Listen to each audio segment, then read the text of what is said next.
तो 5 राज्यों के जनादेश की हर एक खबर और उसका पूरा अपडेट लेकर IBC24 की टीम सुबह से आपके साथ बनी हुई है।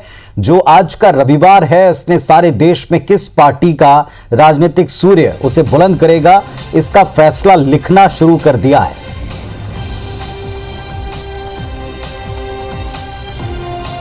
बंगाल का खेला, इसमें कौन आगे और किसी कितनी बढ़त है, ये आप सबसे ऊपर टेलीविजन स्क्रीन पर देख रहे हैं। 161 रुझान अब तक हमारे पास में आ चुके हैं। इसी तरह से तमिलनाडु, पुडुचेरी की स्थितियां आप देख रहे हैं टेलीविजन स्क्रीन पर। रुझानों के मुताबिक जो इस वक्त के बड़े अपडेट, टीएमसी अब 86 सीटों पर आगे चल रही है पश्चिम बंगाल में, जबकि भारतीय जनता पार्टी 72 सीटों पर लीड कर रही। लेफ्ट और उनका सहयोगी तीन जो है सीटों के ऊपर फिलहाल आगे चल रहे हैं। असम में भी रुझान मिल गए हैं, बीजेपी 22 पर और कांग्रेस जो है 12 पर इस वक्त लीड करते हुए दिखाई पड़ रही। अन्य जो है 4 के ऊपर आगे चल रही असम की स्थिति है। इसी तरह तमिलनाडु में भी हमारे पास तेजी से रुझान मिल रहे हैं। 47 रुझान आ चुके हैं, 12 पर AIADMK और DMK और उनके सहयोगी 34 के ऊपर आगे चल रहे हैं।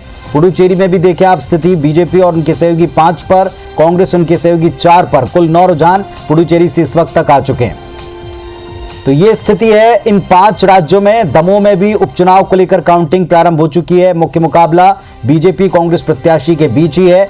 वहां भी पूरे एहतियात के साथ में निर्देशों के तहत काउंटिंग शुरू की गई है। कोई इस वक्त ना तो जमावड़ा कर पाएगा, ना उत्साह के साथ जुलूस निकाल पाएगा। इन सब के बीच में सबकी नजरें टेलीविजन स्क्रीन पर इन नतीजों पर हैं। वजह स्पष्ट है कि शुरुआती दौर में जिस तरीके के चुनाव शुरू हुए थे, जिस अंदाज में शुरू हुए थे, अंतिम 3 जो चरण थे, वहां कोरोना के प्रकोप ने हर एक मुद्दे को पूरी तरह ढक दिया। तो अब जो नतीजे आ रहे हैं वो दलों के लिए भी महत्वपूर्ण है और आम जनता के लिए भी।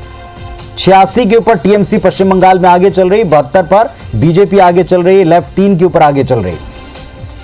इसी तरह से अगर आप असम की स्थिति देखें तो 24 के ऊपर भारतीय जनता पार्टी और उनके सहयोगी, कांग्रेस और उनके सहयोगी 13 के ऊपर इस वक्त लीड कर रहे हैं और 4 पर अन्य। ये असम की स्थिति है इस वक्त तक की। केरल में भी 140 सीटें हैं और सभी के रुझान आ चुके हैं। 81 के ऊपर LDF फिलहाल आगे चलती हुई वहां दिखाई पड़ रही। तमिलनाडु में भी आप देखें 48 रुझान मिले हैं, 12 पर AIADMK और 35 पर DMK आगे चल रही है, 1 पर अन्य आगे चल रही है। केरल में UDF 57 पर आगे चल रही है, बीजेपी 2 पर और 81 के ऊपर LDF इस वक्त आगे चल रही है।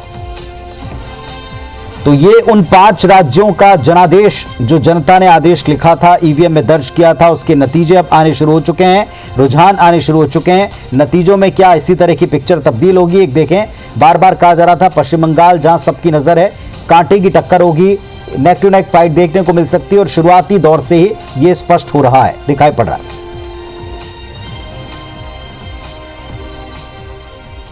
और इस वक्त हमारे साथ में कांग्रेस पार्टी की तरफ से सीनियर लीडर प्रमोद दुबे जी जुड़ चुके हैं और शशांक जी हमारे साथ में बने, वरिष्ठ पत्रकार। प्रमोद जी नमस्कार, सुप्रभात, स्वागत है आपका। चर्चा कर रहे थे हम 5 राज्यों के जो नतीजे आ रहे हैं इसके ऊपर, और असम पर भी सबकी नजर है क्योंकि वहां छत्तीसगढ़ मॉडल का जिक्र बार बार हुआ है। जिस अंदाज में छत्तीसगढ़ में लड़कर कांग्रेस पार्टी ने जीत हासिल की, वही फॉर्मूला वहां भी अपनाया गया और यहाँ के मुख्यमंत्री समेत सबको वहां एक बड़ी अहम जिम्मेदारी दी गई। किस तरह से आप शुरुआत को या रुझानों को ले रहे हैं? पुनीत जी, सबसे पहले मैं आपके लोकप्रिय चैनल के माध्यम से कोरोना काल में उन परिजनों को जिनके परिजनों की असामयिक मृत्यु हुई है, उनके प्रति संवेदना व्यक्त करता हूं।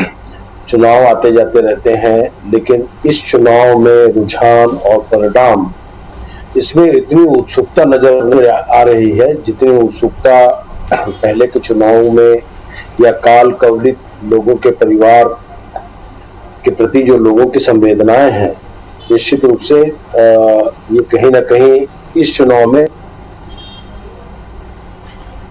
मैं उन मृत परिजनों के परिवारों के प्रति अपनी संवेदना व्यक्त करता हूं और ईश्वर से प्रार्थना करता हूं कि ऐसे संकट के समय में उनके परिवारों को दुख सहने की असीम शक्ति ईश्वर प्रदान करें। रही बात चुनावों की, तो जिस प्रकार से आपने बात किया असम के चुनावों के, तो बहुत सारे परिदृश्य जो हैं वो अभी आने वाले कुछ घंटों में आपको बदले हुए नजर आएंगे।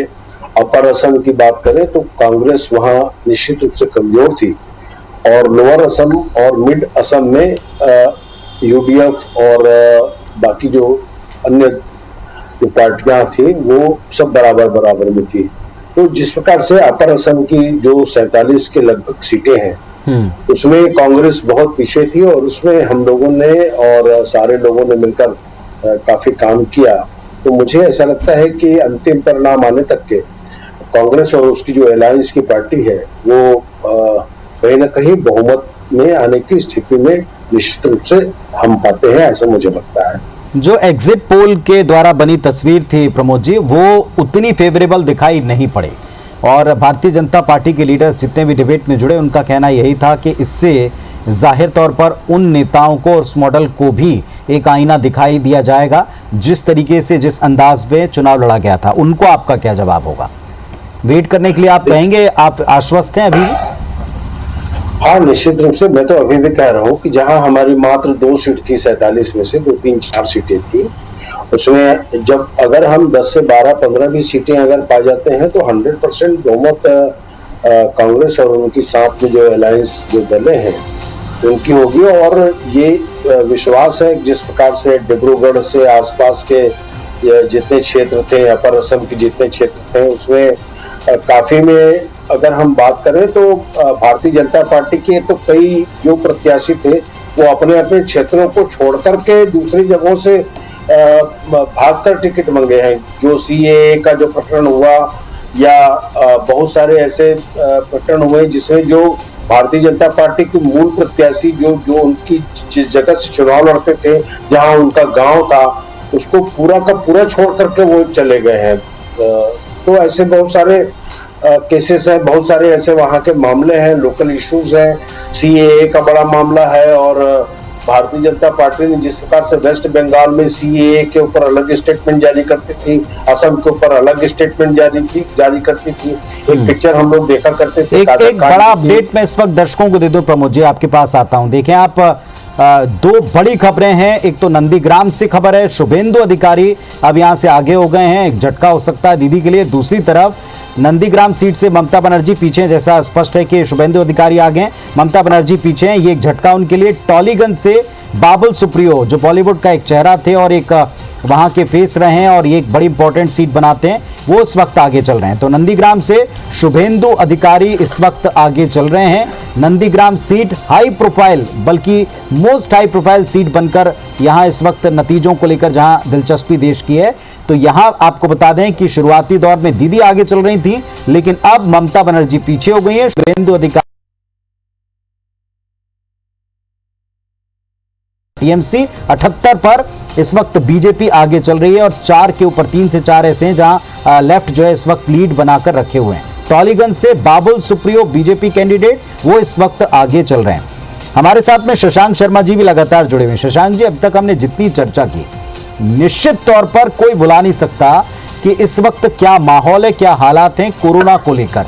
एक तरफ एक और मीटिंग होने वाली है, कुछ बड़े कदम शायद फिर उठाए जा सकते हैं जिस तरह के अंदाज या जिस तरह के हम प्रयास लगा रहे हैं, लेकिन इन सब के बीच में ये नतीजे भुलाए तो नहीं जा सकते, इनको इग्नोर तो नहीं कर सकते।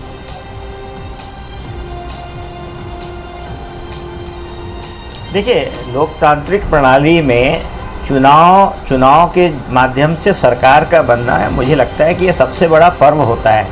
हाँ, ये बात ज़रूर है कि आज जिन परिस्थितियों में ये चुनाव के परिणाम आ रहे हैं, चुनाव जब शुरू हुए थे तो शुरू के 4-5 चरणों तक ये परिस्थिति नहीं थी, लेकिन आखिर आते आते परिस्थितियाँ बदली हैं और आज निश्चित तौर पर कोरोना की एक भयावह स्थिति पूरे देश में है और लोग जो हैं रोज़ 4,000 3,500 की संख्या में मृत्यु हो रही है। वो बात तो सही है, लेकिन हम इस बात को क्यों भूल जाते हैं कि ये जनता ही है जो 78%, 80%, 82% इस संक्रमण दौर में भी अपने घरों से निकलकर मतदान करने गए। तो उनके लिए संक्रमण की डर से ज़्यादा सरकार को चुनने की एक जो जज्बा है, एक जो उनका जुनून है, वो कहीं ना कहीं हमको दिखता तो है। तो मतदान तो जनता करने जाती है तो इसलिए जनता के लिए उसकी सरकार बनना लोकतंत्र में ये बहुत महत्वपूर्ण है, इसलिए हम इसको नज़रअंदाज नहीं कर सकते। कोरोना संकट में जो एक उत्साह, जो एक परिस्थिति अलग होती, तो ये अब नहीं होगा। बहुत सारी बंदिशें हैं, लॉकडाउन है, सब कुछ है, लेकिन ये चुनाव का परिणाम से आप आने वाली राजनीति के बारे में कोई चिंतन नहीं करेंगे, मंथन नहीं करेंगे, या कोरोना संकट है इसलिए हमें इन विषयों पर बात ही नहीं करनी चाहिए। हम राजनीतिक पार्टियों में मानते हैं कि देश में राष्ट्रीय स्तर की राजनीतिक पार्टियों का मजबूत होना बहुत ज़रूरी है।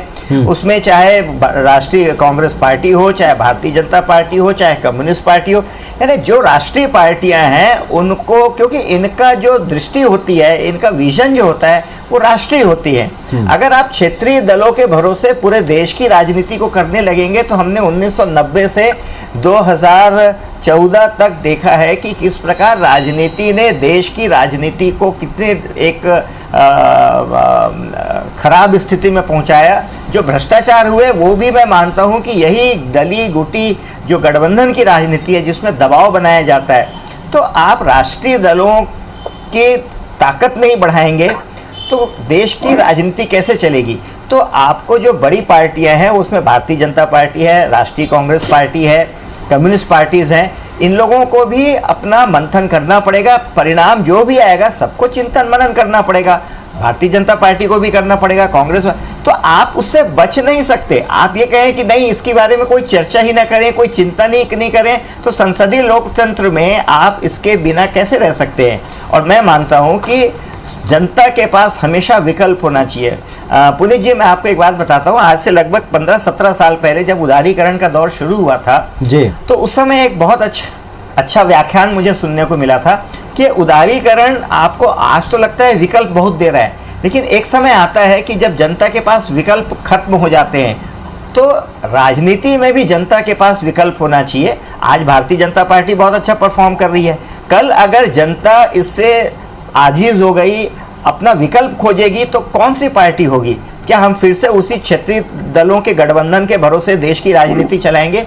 इसलिए मैं मानता हूं कि आज का जो चुनाव परिणाम है उस चुनाव परिणाम का एक राष्ट्रीय मायने भी है, क्योंकि 2-2.5 साल बाद फिर से हम लोकसभा की चुनाव में जाएंगे। तो उस चुनाव के मद्देनजर हमें नए सिरे से हर चीज़ को समझना पड़ेगा। कोई एक पार्टी अपने नेतृत्व के कारण, अपने कार्यकर्ताओं के हताशा के कारण या जिस भी कारण परफॉर्म नहीं कर पा रहा है, तो वो इस बहस से, इस मंथन से, इस चिंतन से बचने के बजाय उस पर ज़्यादा और सक्रिय होकर, ज़्यादा एग्रेसिव होकर उस पर चर्चा करनी चाहिए। ये मेरा ऐसा मानना है जी।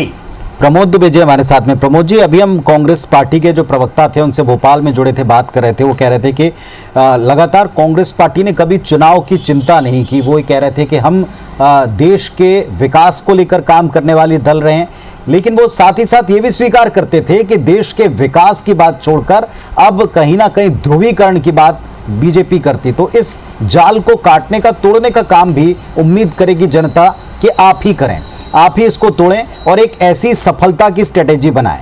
जो हमने एग्रेशन असम में देखा, जिस तरह की इकाई कांग्रेस पार्टी की असम में सक्रिय थी, वैसी ताकत बाकी के स्टेट में, खास तौर के ऊपर जो आपके हाथ के स्टेट थे वो भी, और पश्चिम बंगाल जो आज का सबसे बड़ा स्टेट है, वहां नहीं रही। ऐसा बताया गया कि वहां ध्रुवीकरण ना हो, इसलिए कांग्रेस पार्टी ने कई बार अपनी ताकत ही नहीं लगाई।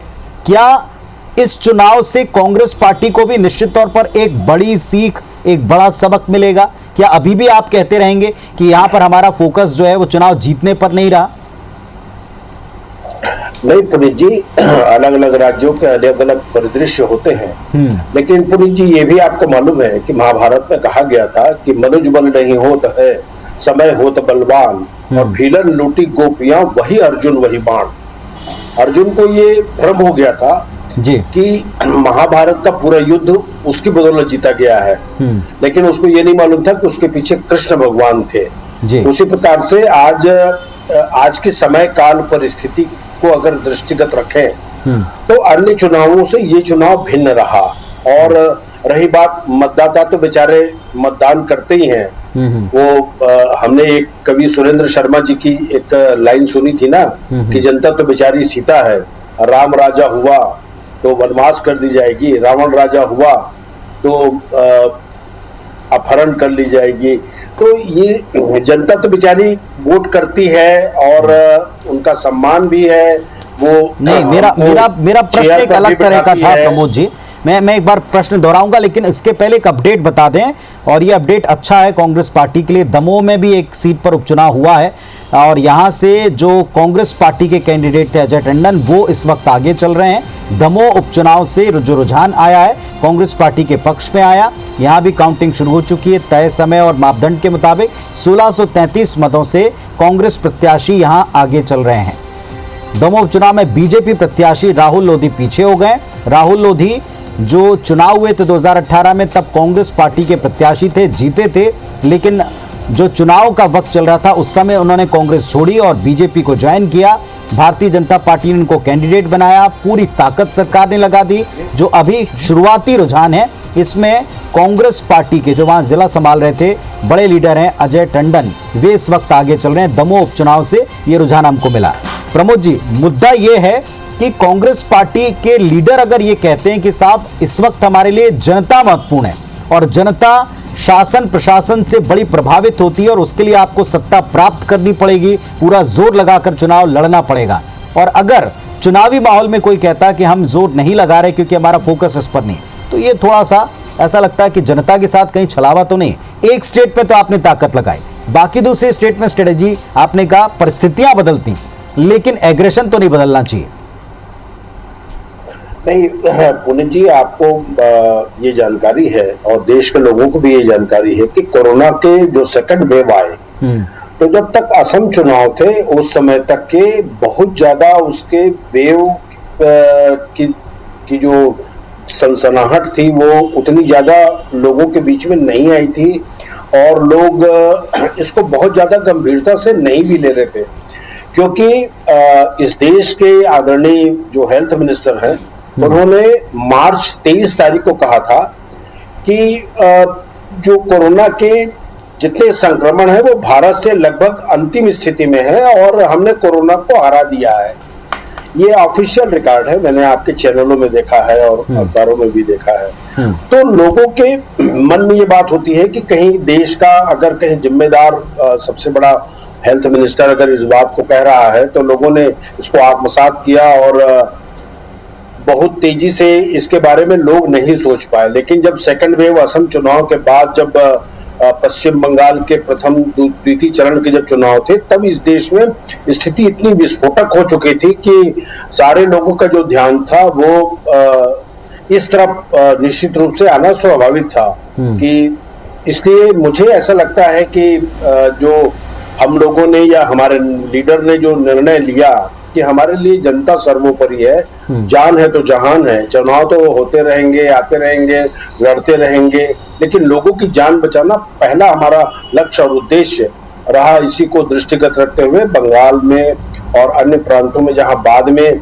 तृतीय और चरण और चतुर्थ चरण के जहां मतदान थे, उसमें हम लोगों ने लोगों की जान बचाना हमारा पहला लक्ष्य और उद्देश्य रखा। ठीक है, लेकिन ये बात भी आप तय मान रहे हैं। आपने अभी बहुत अच्छी शुरुआत किया, आपने महाभारत का जिक्र किया कि अर्जुन थे और अर्जुन के पीछे भगवान श्री कृष्ण थे, लेकिन आप ये भी समझें कि उसी तरह के अस्त्रों का अगर दो महारथी आमने सामने हैं और कोई किसी तरह से अगर आप पर आक्रमण कर रहा है तो जाहिर तौर पर उसका बचाव करने या उसका मुकाबला करने के लिए भी उसी तरह के अस्त्रों की आवश्यकता पड़ती है और उसी लेवल की आवश्यकता पड़ती है। तो 5 राज्यों का जनादेश लेकर लगातार IBS24 आपको सुबह से अपडेट दे रहा है। 200 से ज्यादा सीटों के रुझान इस वक्त पश्चिम बंगाल जो सबसे बड़ा राज्य है आज, जहां 292 सीटों के नतीजे हमको मिलेंगे, 216 के रुझान अब तक हमको मिल चुके हैं। 200 से ज्यादा के रुझान हमारे पास आ चुके हैं और इस वक्त का जो बड़ा अपडेट है आप देखें, TMC 110 के ऊपर लीड कर रही, बीजेपी 100 पर लीड कर रही, यानी तकरीबन जो मुकाबला है उसी तरफ जाता हुआ दिखाई पड़ रहा है जिस तरह के हमें आकलन पेश किए गए थे एग्जिट पोल्स के बाद में। तो ऐसा कह सकते हैं कि यहाँ नेक टू नेक फाइट रह सकती है और अगर ऐसा होता है तो कांग्रेस का लेफ्ट का रोल इसमें क्या होगा, इस पर भी शायद दिन के आधे हिस्से में चर्चा करनी पड़े। पश्चिम बंगाल में बीजेपी 100 सीटों पर इस वक्त आगे चल रही है, TMC 110 सीटों पर आगे चल रही है। ममता बनर्जी खुद जो है नंदीग्राम में पीछे हो गई हैं। शुभेंदु जो है, जो कभी उनके साथी रहते, वो इस वक्त लीड कर रहे हैं, आगे हो गए हैं। हालांकि ये बदल सकता है, ये तस्वीर परिवर्तित हो सकती है। इसके साथ साथ आप देखें जो लगातार आप पहली असम के अखाड़े के तौर पर देख रहे हैं, वहां से भी हमको तेजी से रुझान मिल रहे हैं। 61 के रुझान आ चुके हैं। 37 पर बीजेपी और उनके सहयोगी आगे, 20 पर कांग्रेस उनके सहयोगी आगे। और इस समय 2 ये ऐसे बड़े राज्य हैं जिन पर सबकी नजर रहेगी। इसके अलावा केरल, इस पर भी सबकी नजर है, क्योंकि यहां राहुल गांधी का इंटरेस्ट और उनकी रणनीति किस हद तक कामयाब रहती है, ये देखना होगा। दक्षिण के जो राज्य हैं, तमिलनाडु, वहां की स्थिति भी आप देखें, 61 सीटों के रुझान मिल चुके हैं। 20 पर एआईडीएमके और डीएमके 40 के ऊपर आगे चल रही है। ये इस समय की स्थिति। हमारे साथ में जो पैनल जुड़ा है, इसमें आशीष शर्मा जी भारतीय जनता पार्टी के विधायक जुड़ गए हैं और साथ में Anshuman Sharma ji executive editor iVis24 जुड़ गए हैं। आप दोनों का भी इस चर्चा में बहुत बहुत स्वागत है। और जिस तरह की स्थिति है, मैं चाहता हूं अंशुमन शर्मा जी, जिस तरह हम पहले भी चर्चा करते रहे, हमने इन 5 राज्यों के चुनाव की घोषणा से लेकर अब तक जब हम नतीजों पर बैठे हैं, इनके नतीजे पूरे देश में किस तरह से देखे जाएंगे, इनका क्या असर पड़ेगा। ये 2021 का चुनाव कोई कभी ना भूल पाएगा, क्योंकि जब सब हलाकान परेशान थे और इस वेव के इस तीव्रता के ऊपर हम खड़े हैं, तब हम इस नतीजों को कैसे लेंगे, ये चर्चा का विषय बना रहा था न्यूज रूम में भी और यहां भी और लोगों के बीच भी। बिल्कुल सही कह रहे हैं पुनीत। और पूरे देश की जो निगाहें हैं वो एक राज्य पर आके टिकी हुई, वो है पश्चिम बंगाल। पश्चिम बंगाल में ऐसा लग रहा है कि एक राज्य का चुनाव नहीं हो रहा है, पूरा देश का चुनाव हो रहा है। और ऐसे राज्य जहां पे चुनाव नहीं हो रहे, उनकी सबकी यही कि पश्चिम बंगाल में हो क्या रहा है। आप याद होगा एग्जिट पोल में भी दो एजेंसी ने कहा था कि वहां पे एनडीए जीत रही, भाजपा जीत रही है। 2 ने कहा कि टीएमसी आएगी और एक ने कहा था कि बराबर बराबर आएगा। और अभी जिस तरह से कांटे की टक्कर चल रही है, उसमें ममता बनर्जी को हराना या वो करना बहुत मुश्किल लग रहा है। हालांकि बीजेपी ने बहुत मेहनत की। 2016 में आपको याद होगा सिर्फ 3 सीट थी और आज 102 सीटों पर आगे दिख रही है। इसके मतलब बीजेपी ने वहां बहुत मेहनत की है। और जो मोदी जी जो अपने बात कहते थे कि मैं 6,000 रुपया केंद्र से भेज रहा हूं, वो जा कहां रहा है, ये खेला कहां हो रहा है, यही बड़ी बात। और मुझे लगता है जो 102 सीट आप देख रहे हैं, ये उसका परिणाम है कि मोदी जी ये बताने में कामयाब रहे हैं कि ये वहां भ्रष्टाचार हो रहा है। हालांकि मेरे वहां बहुत से मित्रों से मेरी बात हुई, पत्रकार मित्रों से बात हुई, उनका यह कहना है कि पिछले 10 बरस में ममता बनर्जी ने वहां काम किया है और कुछ कुछ जगह पे बहुत विकास भी हुए हैं, सड़कें बनी और बाकी जगह पे हुई है। लेकिन जो उनका कैडर है, टीएमसी का जो कैडर है, आपको याद होगा एक समय पहले जो लेफ्ट जिस अंदाज में चुनाव लड़ती थी, उसी अंदाज में टीएमसी चुनाव लड़ती थी, उसी को उसने कैरी ऑन किया, आगे बढ़ाया। उसको हरा पाना या उसको तोड़ना आसान नहीं है। फिर भी मोदी और बीजेपी जो है इसमें कामयाब रही है कि सेंध लगाने में। हालांकि भी शुरुआती रुझान है। वही बात करें हम असम की, असम में कांग्रेस ने बहुत मेहनत की है। एक दूसरा, बीजेपी अपने अंदरूनी लड़ाइयां भी लड़ रही थी। सर्बानंद सोनोवाल को लेकर चल रहा था कि वहां पे उनके जो नेतृत्व क्षमता पे सवाल उठ रहे थे। इसीलिए शायद ऐसा है कि इस बार वहां पे कोई मुखिया तय नहीं किया, सिंबल के दम पे वहां पे चुनाव लड़ा गया। और हेमंत बिस्वा शर्मा की असम का चाणक्य माना जाता है, जिसे उनके नेतृत्व में चुनाव लड़ा गया। और जो बॉर्डरलैंड जो ऊपर के एरिया है, वहां पे जो 12 सीट है वो इंपॉर्टेंट रखती है वहां पे है। और निचले के जो एरिया है जहां पे 25 सीट के आसपास है, वहां पे जो छत्तीसगढ़िया समुदाय वहां पे काम करता है, चाय बगान काम करता है। उम्मीद ये थी कि वहां पे कांग्रेस अच्छा करेगी। एक चीज खटकी मुझे पुनीत की, जो राहुल गांधी जी ने जो पूरा जोर जो है वो केरल में लगाया, अगर वो, मुझे लगता है कि वो अपना जोर जो है असम में थोड़ा लगाते तो बेहतर परिणाम आ सकते थे। हालांकि शुरुआती रुझान हमें दिख रहा है और जो इन्होंने गठबंधन किया कांग्रेस ने, वो उतना मुझे फ्रूटफुल नहीं दिख रहा है कि नहीं हो पा रहा है। या इन्होंने सर्बानंद सोनोवाल के जो कमियां थी, जो लेके थोड़ी सी नाराजगी थी, उसको लेके वो उसको कैपिटलाइज नहीं कर पा रही है। एक दूसरा, वहां पे 28% के आसपास जो मुस्लिम समुदाय वोटर्स हैं, उसका वहां पे ध्रुवीकरण वैसा नहीं होता हिंदू मुस्लिम को लेके। वहां पे चलता है असमिया वर्सेस बांग्लादेशी। बांग्लादेशी में हिंदू लोग भी है और मुस्लिम लोग भी है। असम में कहा कि हम एनआरसी को लागू करेंगे, बीजेपी ने कहा था अपने घोषणा पत्र में, देखा होगा। वही कांग्रेस ने कहा था कि हम सीए को लागू नहीं होने देंगे, लेकिन उसका फायदा फिलहाल नहीं दिख रहा है। केरल जरूर आश्चर्यजनक रूप से रिपीट दिख रहा है। एलडीएफ पहली बार, मुझे ऐसा लगता है कि पहली बार ऐसा होगा कि वहां पे कोई सरकार रिपीट कर रही होगी। इसका मतलब यह है कि भविष्य में, मैं सुबह शशांक शर्मा जी को भी सुन रहा था कि राष्ट्रीय पार्टी को जिस तरह से काम करना चाहिए, वहां पे एक मुझे जो वैक्यूम दिख रहा है, एक लोगों को विकल्प दिख रहा है। हो सकता है अगली बार वहां पे बीजेपी बेहतर प्रदर्शन करे, क्योंकि वहां पे या तो ये पार्टी एलडीएफ आती है या कांग्रेस पार्टी आती है। वहां पे भी इस बार रिपीट करे, इसका मतलब ये कि अगली बार उनको विकल्प मिल सकता है। तमिलनाडु में स्टालिन पे भरोसा दिख रहा है, डीएमके पे वहां पे बढ़त बनाई हुई दिख रही है। पुडुचेरी में कांटे की टक्कर, हालांकि वहां पे थोड़ी सी नाराजगी थी कांग्रेस को लेकर। उम्मीद है कि वहां पे बीजेपी अच्छा कर सकती है। चलिए, तो दक्षिण हो, पूर्व हो, या फिर जिस तरह हम नतीजों में सबसे ज्यादा फोकस पश्चिम बंगाल पर कर रहे हैं, और पश्चिम बंगाल का अगर जिक्र आता है तो जैसे अभी अंशुमन जी बता रहे थे कि यहां जो परिस्थितियां रही, असम में पूरा जोर छत्तीसगढ़ की एक बड़ी लीडरशिप ने लगाया था, उसी तरीके से मध्य प्रदेश में कैलाश विजयवर्गीय समेत, नरोत्तम मिश्रा समेत एक बड़े नेताओं का खेमा लगा रहा पश्चिम बंगाल में। उनके पास में केवल प्रचार नहीं बल्कि कई अहम जिम्मेदारियां वहां मध्य प्रदेश के नेताओं ने निभाई। और आशीष जी वहां से हमारे साथ में बैठे हुए जनप्रतिनिधि भारतीय जनता पार्टी के विधायक। आशीष जी, पश्चिम बंगाल को लेकर के जो एग्जिट पोल्स ने एक तस्वीर खींची, उसमें कांटे की टक्कर होना भी चाहिए, क्योंकि इतना आसान नहीं था दीदी के वहां किले को पूरी तरह ध्वस्त कर पाना। लंबी मेहनत रही। पिछले बार कैलाश विजयवर्गीय जी की जो मेहनत थी, लोकसभा चुनाव में जो उनकी मेहनत थी, इसके बाद नरोत्तम मिश्रा जैसे जो खांटी नेता आप जिनको कह सकते हैं मैनेजमेंट के मामले में, वो सुबह ही दावा कर चुके हैं कि दीदी जा रही हैं, बस कुछ घंटे इंतजार कीजिए। आप क्या उम्मीद करते हैं, और उम्मीद से भी ज्यादा क्या रिपोर्ट्स आपकी खुद की कहती हैं, क्योंकि अब तो थोड़ी देर में नतीजे हैं?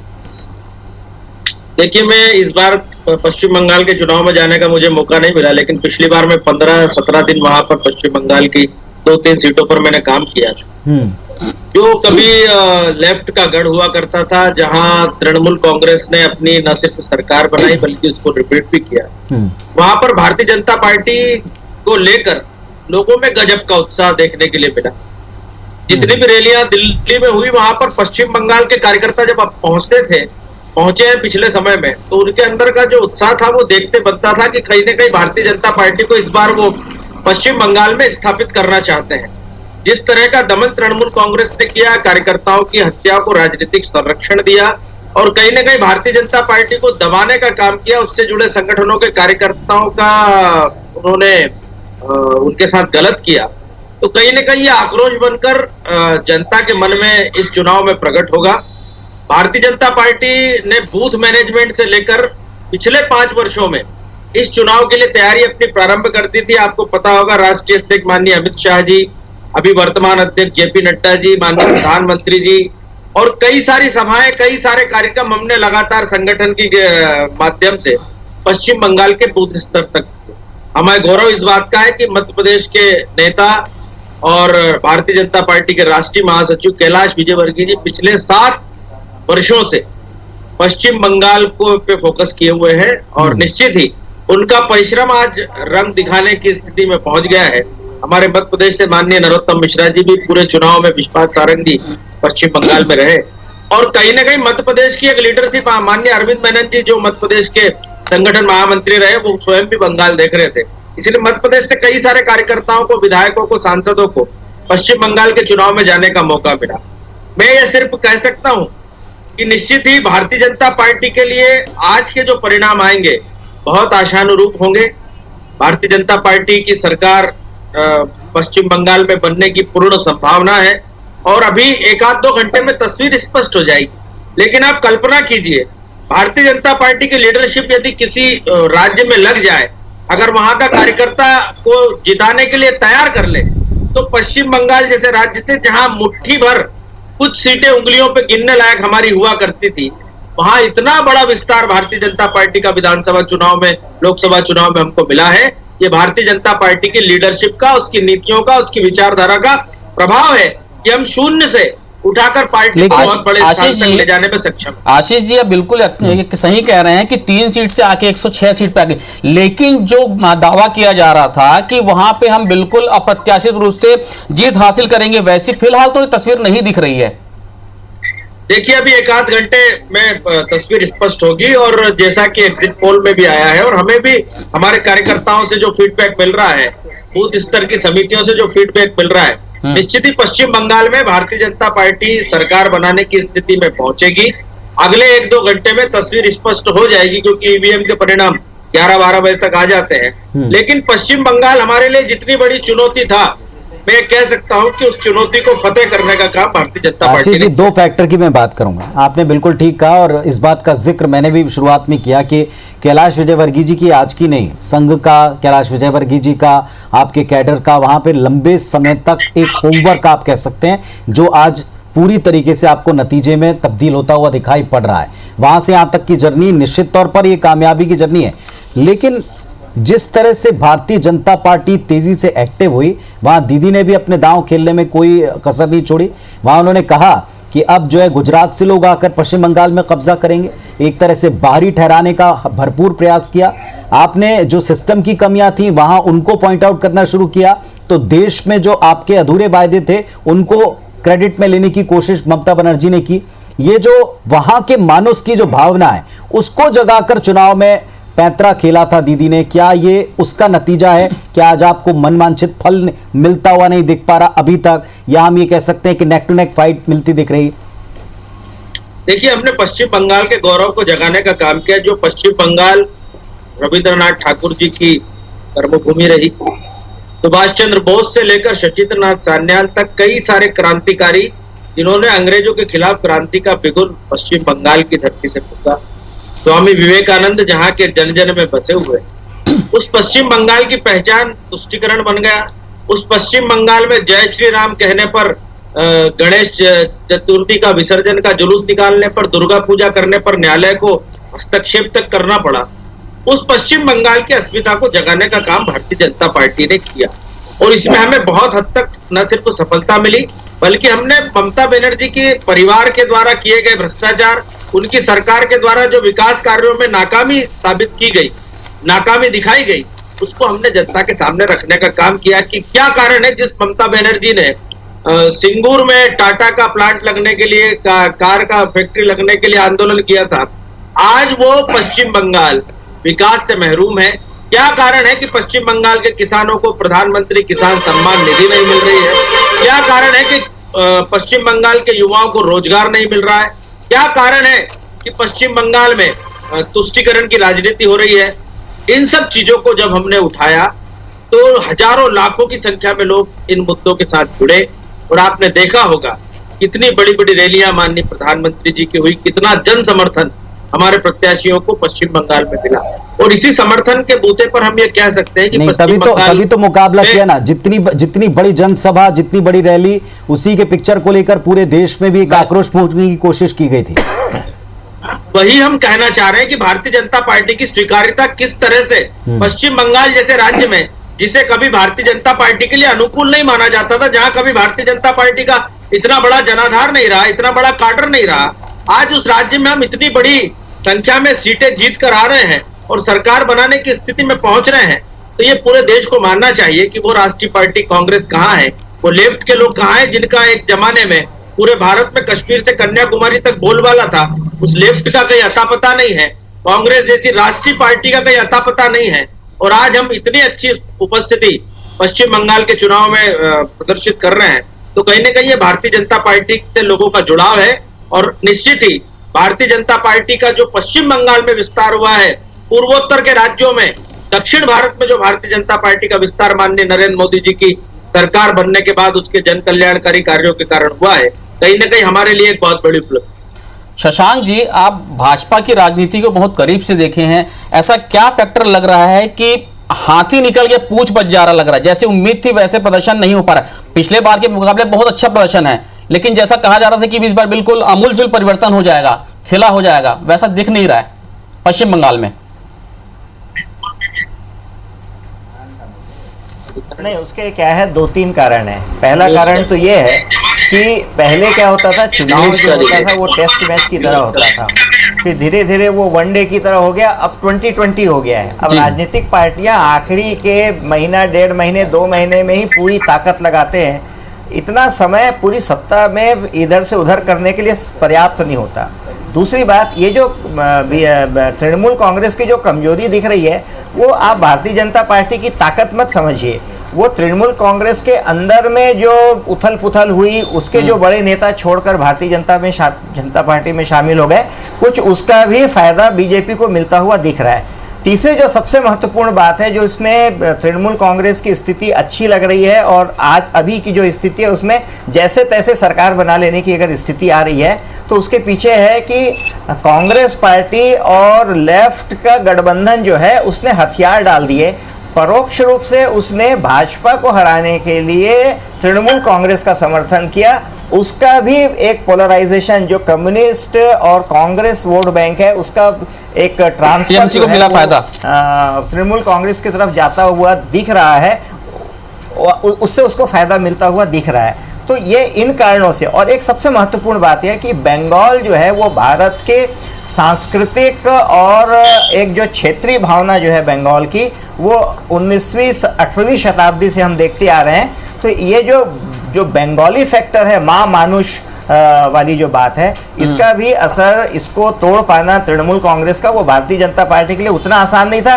3 से अगर 120 भी आएंगे तो मुझे लगता है कि, मैं पहले भी एक बार बोला था कि राजनीतिक पार्टियां बीज डालती हैं चुनाव में, और वो आने वाले समय में सत्ता का वृक्ष बनता है। तो आने वाले समय में केरल हो, तमिलनाडु हो या बंगाल हो, जो भारतीय जनता पार्टी बीज डाल के उसको सींच रही है, वो भविष्य में सत्ता का वृक्ष बनकर सामने। लेकिन शशांक जी, जिस हिसाब जैसा पूर्वोत्तर में प्रदर्शन कर रही है भाजपा, वहां पे मुझे लगता है बीज जल्दी डाला और फल जल्दी आने लग गया। वैसा अपेक्षाकृत सफलता दक्षिण राज्य में नहीं मिली। हम कर्नाटक में तो बहुत पहले से, मतलब भाजपा बहुत पहले से है, उसके आगे विस्तार नहीं हो पाया, तमिलनाडु हो, केरल हो।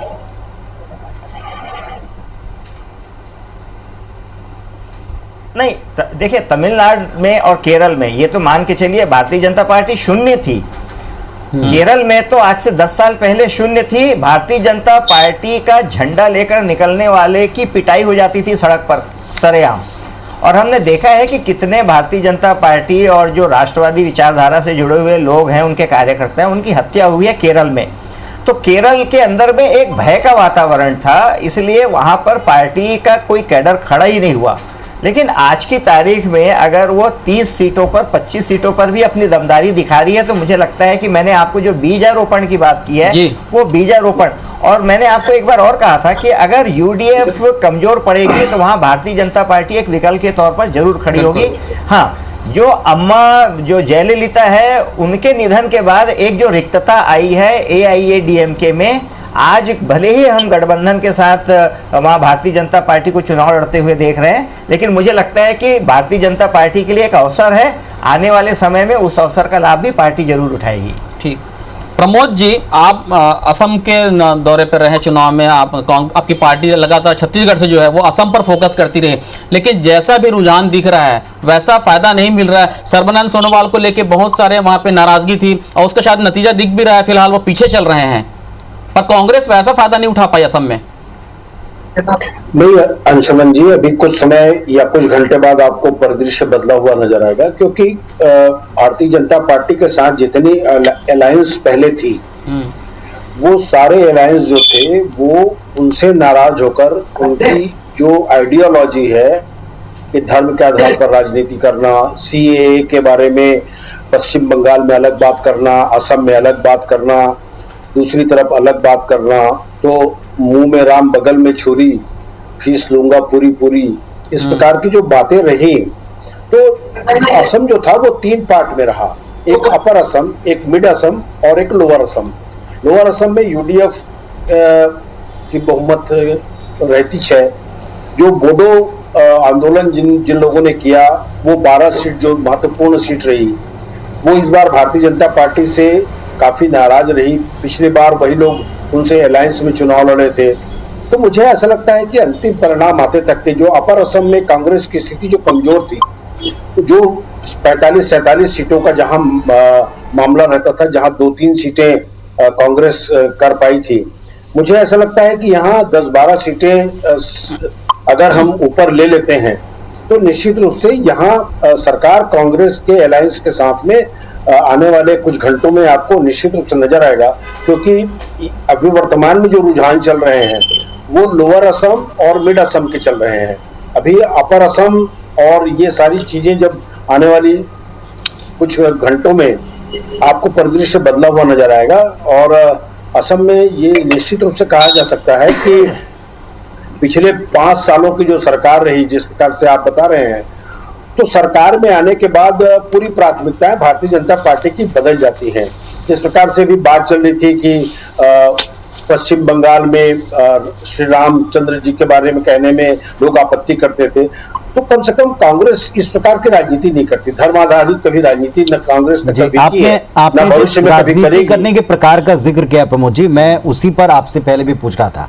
ये जो राजनीति करने का प्रकार है, भारतीय जनता पार्टी का स्टाइल, अंशुमन जी आपने भी देखा होगा, कुछ इस तरह का है कि जहां आप नहीं भी कर सकते तो जो बार बार हमसे शर्मा जी कह रहे हैं कि वहां बीज तो बो देते हैं। शशांक जी ने बार बार इस बात का जिक्र किया कि आप बीज बोते हैं, प्रॉपर टाइम देते हैं और उसके बाद तैयारी के साथ में अगले चुनाव में अभी से जुट जाते हैं। दूसरी तरफ यहां अलायंस पर जोर होता है कांग्रेस पार्टी का और कई बार अलायंस को फायदा पहुंचाने के लिए आप पूरी ताकत नहीं लगाते हैं, जैसे पश्चिम बंगाल जिसका जिक्र अंशुमन जी कर रहे थे या मिस कर रहे थे राहुल गांधी को असम में।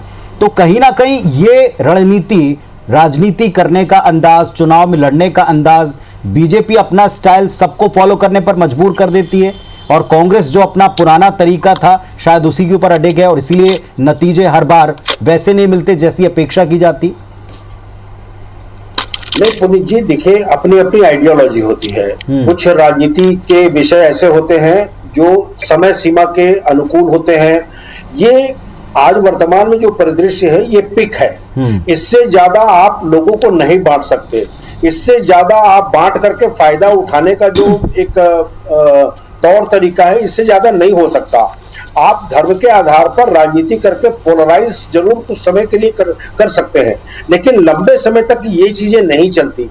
आज इस देश में आवश्यकता है, जो शांति का देश कहलाता था, जो एकता का देश कहलाता था, जिसकी राष्ट्रीयता पूरे विश्व में जानी पहचानी जाती थी, जहां सारे लोग मिलकर के भाईचारा के बारे में लोग अन्य प्रांत के या अन्य देश के लोग चर्चा किया करते थे, आज वो स्थिति नहीं रही। अब धर्म आधारित राजनीति जो है वो एक समय सीमा तक चलती है, लेकिन जब लोगों को समझ में आता है तो ये सारी चीजें दूध का दूध और पानी का पानी एक समय में हो जाती है। आशीष जी से उत्तर लेता हूं मैं इस पे, जो आप बात कह रहे हैं आशीष जी, ये आरोप बीजेपी पर कतई नए नहीं है। ये आरोप टीएमसी भी लगाती है, आरोप कांग्रेस पार्टी भी लगाती है, अन्य राज्यों में भी आरोप बीजेपी पर लगता रहा है कि बांट कर, ध्रुवीकरण करके या चीजों को वर्गीकृत करके जो है फायदा उठाती रही बीजेपी। इसमें एक और चीज मैं जोड़ दूं पुनीत आशीष जी, जय श्री राम का मुद्दा इस बार जो नारा है वो चुनावी मुद्दा रहा। भाजपा को हर चुनाव में जय श्री राम जीत दिलाता है, इस बार वैसा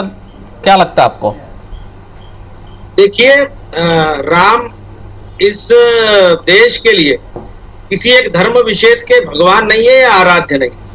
राम और कृष्ण की ये भूमि है, पूरी दुनिया में राम और कृष्ण की संस्कृति के रूप में भारत की पहचान है। लेकिन अगर कोई राम के नाम को समुदायों में बांटने का प्रयास करता है, राम की रैलियों पर रोक लगाता है, राम का नाम कहने पर चिढ़ता है, तो कहीं न कहीं अगर जनता के अंदर से राम के नाम के उद्घोष को लेकर अगर बातें निकलती हैं, राम के नाम का उद्घोष होता है, तो इसे किसी ने कम्युनल नहीं कहना चाहिए। पहली बात तो ये, भारतीय जनता पार्टी शुरू से इस बात की पक्षधर रही है कि इस देश की जो गौरवमयी संस्कृति है, उस संस्कृति की पहचान कभी विलुप्त नहीं होना चाहिए।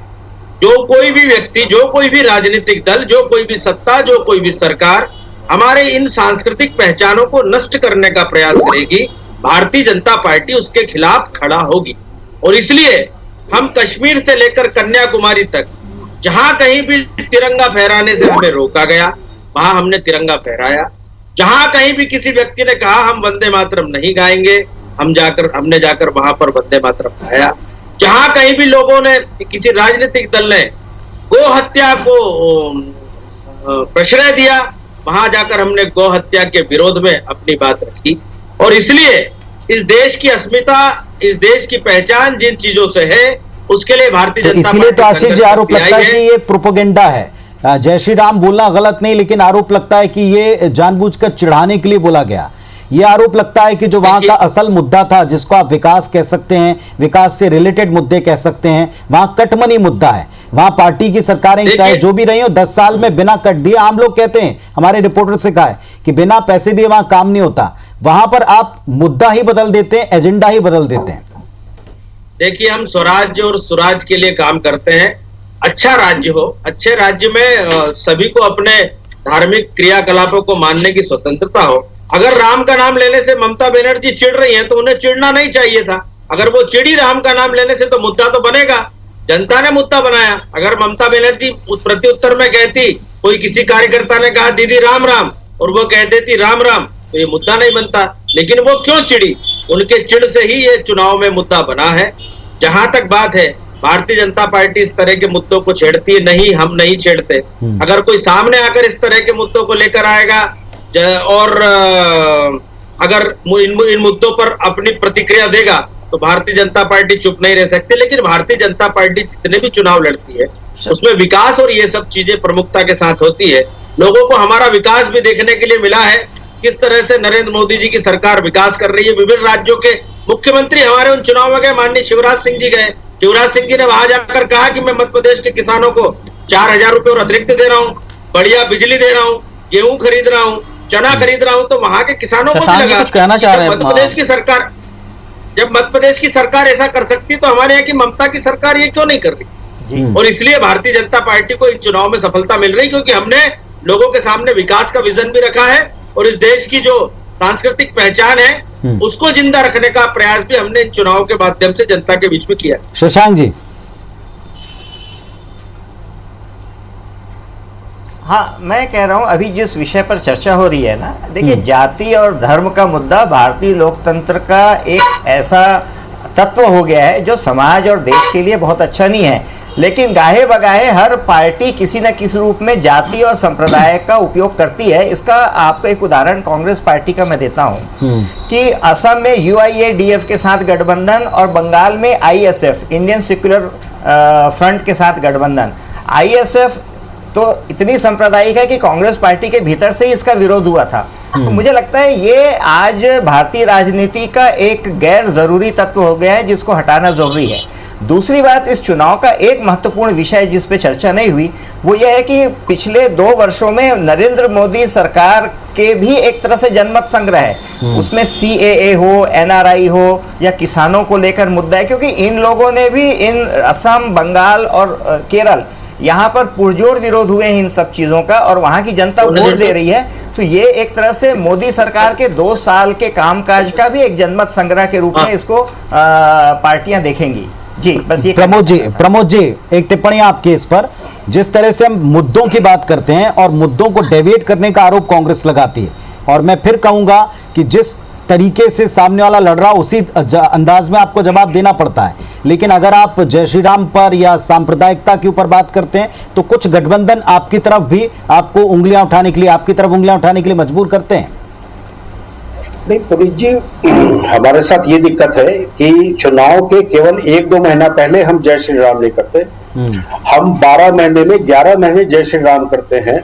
हमारी आस्था और इस देश में कोई सर्टिफिकेट बांटने वाले कोई लोग नहीं है कि हम राम के पक्षधर हैं या कृष्ण के पक्षधर नहीं हैं। 1947 से आजादी के बाद आपको पता है कि इस देश में लाखों मंदिर कांग्रेस पार्टी और उनके कार्यकर्ताओं ने बनाया। 2-4 मंदिरों की बात अगर हम करके कहीं उस बात को कहीं बहुत ज्यादा प्रोपेगेंडा करते हैं, ये हमारे तासीर में नहीं है। और दूसरी बात रही तो एक प्रकार से जैसे CAA की बात करें, 16,000 करोड़ रुपया असम में, 1600 करोड़ रुपया असम में NRC बनाने के लिए और एक कानून लाया गया।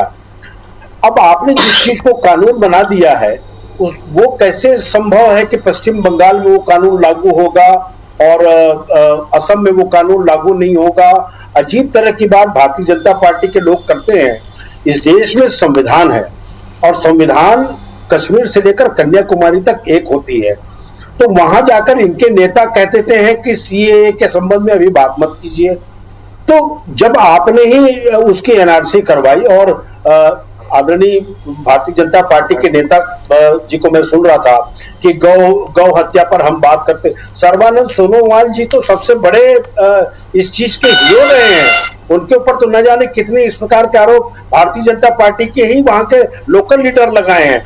तो ये इस प्रकार की बिना जाने इसीलिए वो पीछे भी चल रहे हैं सरबानंद सोनोवाल जी। और जैसा कि शशांक जी कह रहे थे दक्षिण राज्य बीजारोपण का, तो शशांक जी का अपडेट दे दूं मैं, केरल में त्रिचूर से बीजेपी के जो अभिनेता हैं सुरेश गोपी जी वो आगे चल रहे हैं। पुनीत बिल्कुल। तो कुल मिलाकर के मुद्दा यह है कि जिस तरीके से स्थानीय लोकल मुद्दों के ऊपर, और शशांक जी ने जो एक बात कही कि धर्म, संप्रदाय, इनसे जुड़े चीजें, इनसे जुड़े मसले कम से कम विकास के ऊपर हावी तो नहीं होना चाहिए, लेकिन ये भी किसी से छिपा नहीं है कि ये हावी कई बार होते हैं, कई बार लोकल मुद्दों को या विकास के मुद्दों को इस कदर रिप्लेस करते हैं कि मूल सेंटिमेंट में वो दिखाई पड़ते हैं। खैर, ये बहस चलती रहेगी, अपडेट आपको तेजी से मिलता रहेगा। हमारे साथ में दलों के प्रतिनिधि जुड़ते रहेंगे, एक्सपर्ट जुड़ते रहेंगे। फिलहाल जो हमारे साथ में जुड़े उन तीनों मेहमानों को हम समय देने के लिए शुक्रिया अदा करते हैं और नतीजों पर, विश्लेषण पर तो आपसे चर्चा हम करते ही रहेंगे। छोटा सा ब्रेक लेकर जल्दी लौट रहे हैं।